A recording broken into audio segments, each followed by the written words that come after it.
Hello, Ray Phoenix here. Welcome to Let's Play Spyro 3 Year of the Dragon, Part 24. There's some hidden gems in this level. There's always going to be hidden gems when there ever won't be hidden gems. They just like to hide in the places where you least expect it. Or it sends us running around thinking we might be on a wild goose chase. But no, this isn't a wild goose chase because our guidebook, let's call it guidebook in Spyro 2. It's called an atlas in this game. And Sir Ron Meinhardt would probably call it Spyro the Dragon Failure Phone. Yeah, that's what we always call something that, thinking as a failure phone that would do something that would have all the data and information and everything we've collected in this game up to this point. I know maybe it's a little bit ahead of the times, or maybe behind the times, depending on how you would view his views as. But since when did Sir Ron Meinhardt's views ever mean anything? Well, he was one of the things that got me interested in doing Let's Plays, so I guess he is responsible for why I have this YouTube channel to this very day. We're going to the Dino Mines, one of the hardest levels in the entire game. It's also one of my favorite levels in the entire game, too. Some Wild West level, where we're going to the Ancient West. Well, they call it Ancient West in Star Trek The Next Generation. I still wonder what year Spyro is supposed to be exactly. It's like the Wild West in this level, and there's other levels where it looks like it's far in the future, and some levels that look like it could be the present day, or the Dark Ages, or the caveman times. Well, I don't think Skelos Badlands is really in the past. I think they would, because they had video camera equipment, so they're probably a modern Stone Age family, like the Flintstones. And the music in this level sounds very reminiscent to the music to the Sunny Villa. Thought it was a Sunny Villa for a sec. It's not unusual in the black labeled version of this game for it to reuse music tracks for multiple levels in the entire game. Spyro 2 only did that once with Idle Springs and Fractured Hills, and the black labeled version of this game does it on quite a few occasions. But I'm not really familiar with the music track in this level too. I think this may have been one of those music tracks that was different in the green labeled version. I don't even remember what it was in the black labeled version. I haven't played my real black labeled copy of this game in years. I actually don't remember last time. I play Spyro 1 and 2 a lot more now because those games are better for speedrunning because I like to run through them. I haven't actually done like any real Let's Plays of Spyro 3 except for this one play I'm obviously doing right now for the Let's Play, but other than that, I haven't really played Spyro 3 as much. I really should play this game some more and do some speed running of this myself and time myself. How fast would it take me to run for this game? How many licks does it take to get to the center of a Tootsie Pop? I don't think anyone ever solved that question. They used to say that in commercials all the time. I'd be watching Nickelodeon back in the day and there'd be like a commercial for like, oh, how many licks does it take to get to the center of a Tootsie Pop? And I see commercials for this weird thing called Light Brick. They take these colored peg things, they put them into this black board kind of thing, and they make light up images or something like that. And yeah, I remember when kids didn't believe me that was a real channel. It is a real channel, and they didn't believe me the NES was a real system either. And I said, yes, the Nintendo NES is a real system, and no one believed me it was real. They all told me the N64 was the Nintendo's first system ever. Yeah, Super Nintendo's looking down at them, giving dirty looks, saying, I exist too! And yet they have no idea he existed. And they're the kinds of people that are like that librarian from Star Wars Episode 2 where it's like, oh, if I've never heard of something before, that means it doesn't exist. And again, I didn't really know this Spyro game existed back in the day. I knew about Spyro 1 and 2 a lot of the time. I played those quite a bit as a kid, but I never actually knew there was a third Spyro game in the PS1. I didn't know how many demos were at the time. It wasn't like advertised in any of my demo discs. I wasn't even sure if it was a real game. But it is. I later found it thanks to the modern miracle of the internet. I also used to think Twisted Metal Small Brawl wasn't a real game either at one point. I only had a trailer, like a non-playable trailer demo for it on that first demo disc that came with the slim PS1 in the early 2000s. And that was the only demo on that, or one of the only demos on that entire disc. It's mostly filled with playable demos. That wasn't playable. That was just a video. And I had the Twisted Metal demo, or just a video demo in the first PlayStation demo disc as well too, and that was just a video demo too. It's like someone was trolling me like, you can't really play this Twisted Metal game, we're just gonna give you the demo, so suck it up.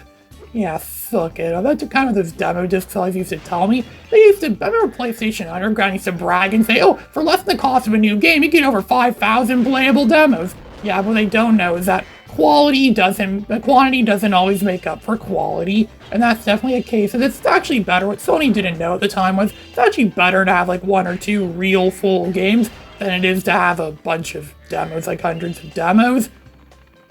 Quality over quantity. And now we're going to be swimming in the water. I remember there was some glitch in some of these Spyro games where if you like head bash near the water and jump into the water or something like that, You could swim through the air. Spyro could actually swim through the air and pretty much access any part of the level from the air. You just swim around. Pretty much becomes infinite flight.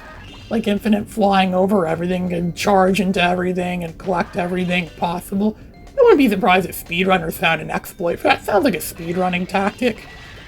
I mean, I've never really been one for speedrunning or really been interested in speedrunning for that matter, but I imagine speedrunners would do something like that. I know that'd be impossible in the original Spyro, because the original Spyro didn't have any underwater swimming segments.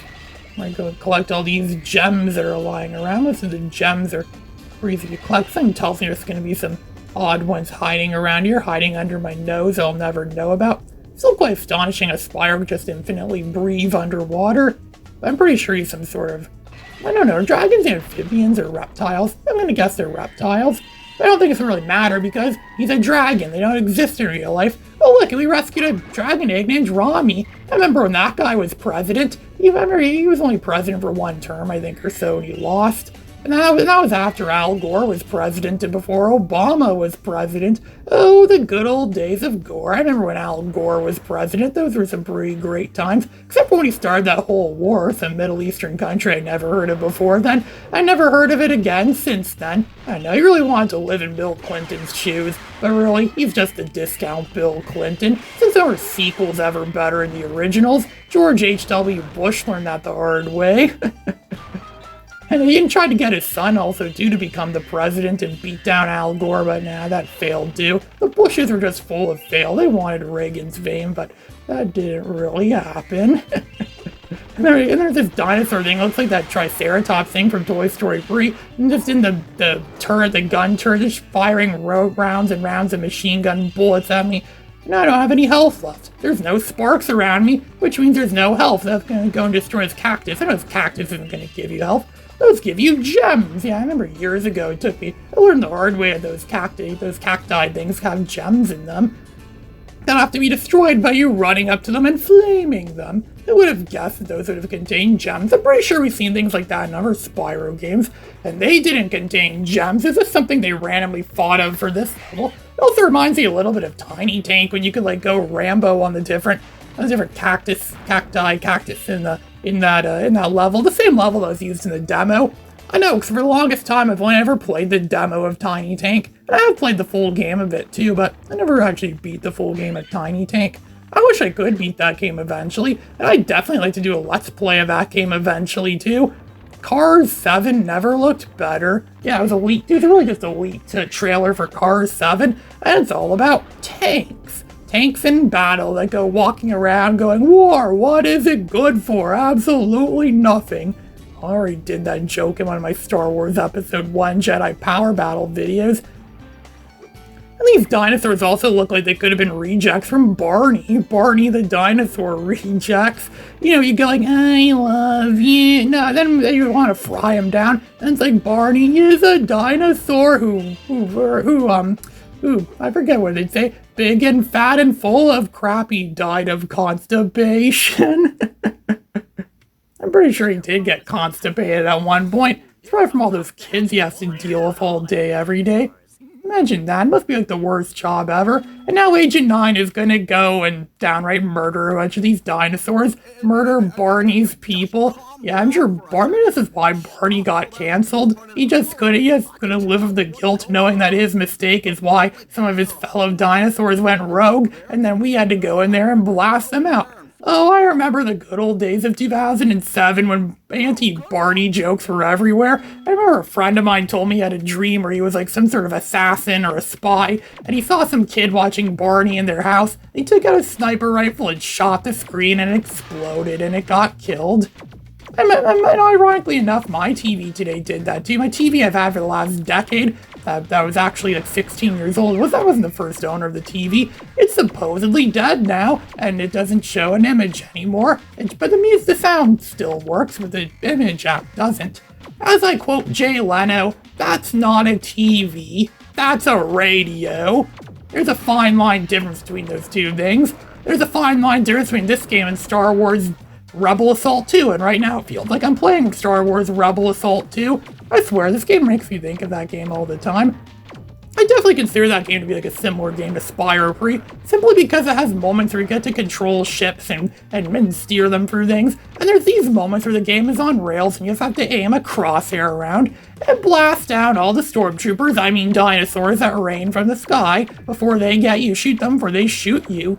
And again, I don't think Star Wars Rebel Assault 2 invented that concept. It's probably done in a bunch of those arcade games from like the 80s where you have a real gun. You can just go like this is like a Wild West game like that too. We remember we saw it for a little bit in Back to the Future Part 2, where you have to like take out your gun and like the toy gun and just shoot and kill everything on the screen. Go Rambo and just like wipe this whole screen clean. It has murder all them. Thanos snap all the enemies on the screen. Oh, look, there's that swampy green one. If you shoot him, you get a skill point. And all the skill points equal 1-ups. 1-up. You always like to get a 1-up.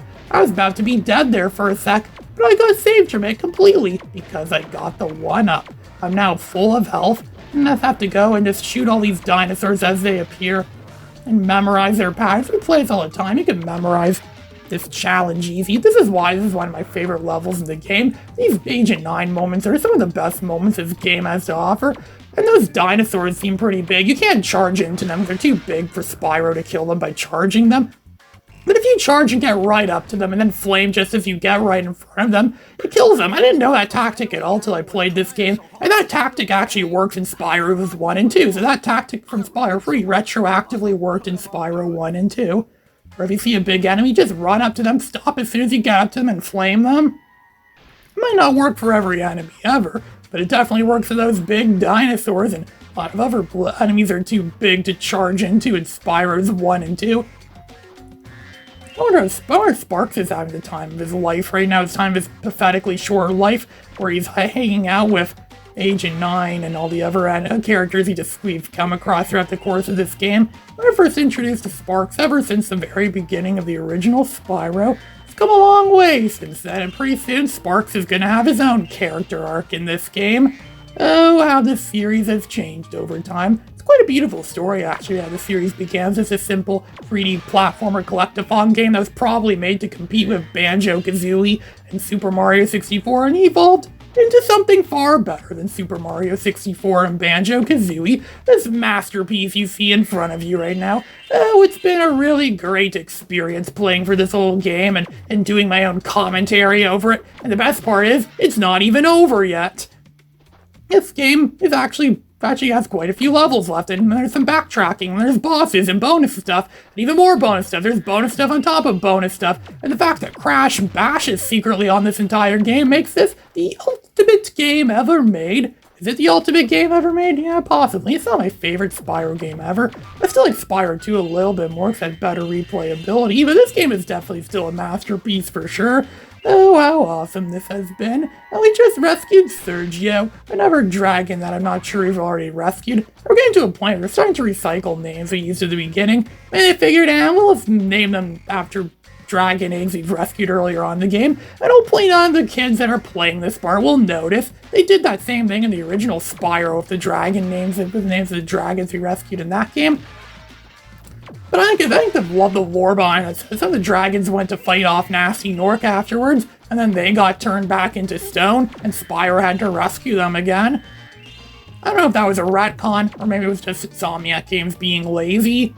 I don't know. And quite frankly, I don't think anyone cares. A lot of effort went into these games too, so I don't think anyone really cares if they had a lazy thing there. I mean, some people are like anal retentive about those things. If one little thing is wrong about something, it's a big deal to them, and then they can't enjoy the game. They say the game completely sucks, all because of a bunch of stupid, trivial stuff that no one else really gives a damn about or notices or anything like that.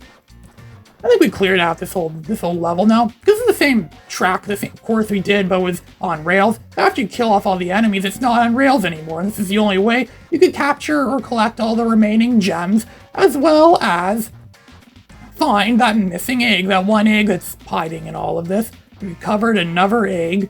We're really getting a lot of eggs, getting more eggs than anyone else. Well, eggs are not infinite, of course. I can return to the main level, the main part level. We're going to be playing as the familiar purple dragon again, the Spyro. Who else would it be? Whatever purple dragon-like character would it be? Barney?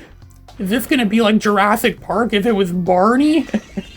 Yeah, I mean, they could have put a Jurassic Park themed level in this game. And this level is the closest thing we get to Jurassic Park. It's kind of like the Wild West of Jurassic Park, almost. Jurassic Park made it to the Wild West.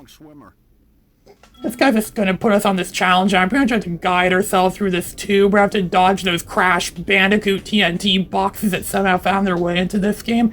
And then we're going against the current. Well, we're not going against the current, but we're trying to navigate around the current. It's really hard to steer up, down, left, right. You go in all the directions. And you can't hit a single thing or touch or make contact with a single thing. Otherwise, we lose the challenge and have to begin all over again. It's not very long, I don't think. There's more of this intricate flying for this corridor, flying for these arteries, these clogged arteries, and I was gonna praise us for the fact that we got another egg, Elliot. Didn't we already rescue someone named Elliot? I'm pretty sure we did. That name sounds very familiar.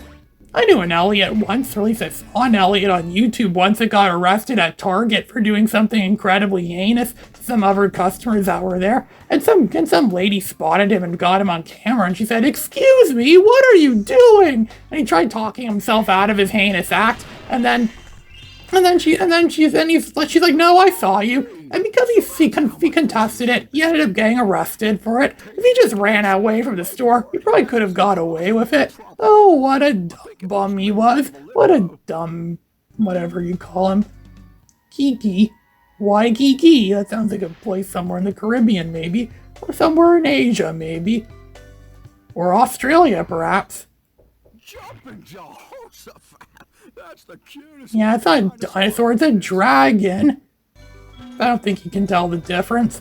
There's one more egg left in this level, I think. Man, we really cleared out this level of eggs. There's tons of eggs hiding in this level, and we've already collected a bunch of eggs and gems, and I think I know where the last egg and gems are. Egg and gems. It sounds like something they'd have at the McDonald's breakfast menu in the Dragon Worlds, if they ever have McDonald's in the Dragon Worlds, that is. You can jump around here, a leap of faith. You actually could use the atlas, and sometimes it will tell you the names of eggs or how to get or give you a hint. Kind of like in Super Mario 64, and the levels are kind of vaguely somewhat named after what you're supposed to do to get the Power Star. Of course, we're not after Power Stars, we're after eggs and gems. I think we collected the last gem, or one of the last gems right there. I think there's one more gem hiding somewhere around here. We've rescued all the eggs now, I'm pretty sure. I think the last gem is probably one we missed when we were going underwater earlier. I knew we were going to miss something underwater. I mean, gems under there, so much crap under there. It's inevitable we were going to miss something at some point. This game's designed for you to lose gems or to not know where all your favorite gems are hiding. Oh, Mr. Gem, are you hiding under there? At least these gems don't have legs. They don't just magically get up and walk away. Yeah, I tuned into PBS Kids this morning, and it happened to be an episode of Arthur I knew from when I was a kid, where Sue Ellen has some kind of dream, I think, that involves a house growing chicken legs and running down the street to the Shakarone Macaron. So I'm going, no, what about it, you know, what a no. At least I imagine that's some music that would fit that perfectly. And then they say in that show, oh, well, it didn't just get up and walk away. Sometimes things do get up and walk away. I made a joke about that too, where someone at the office lost something. I said, yeah, I probably just got up and walked away. Isn't that how we lose everything? Ray Phoenix, signing out.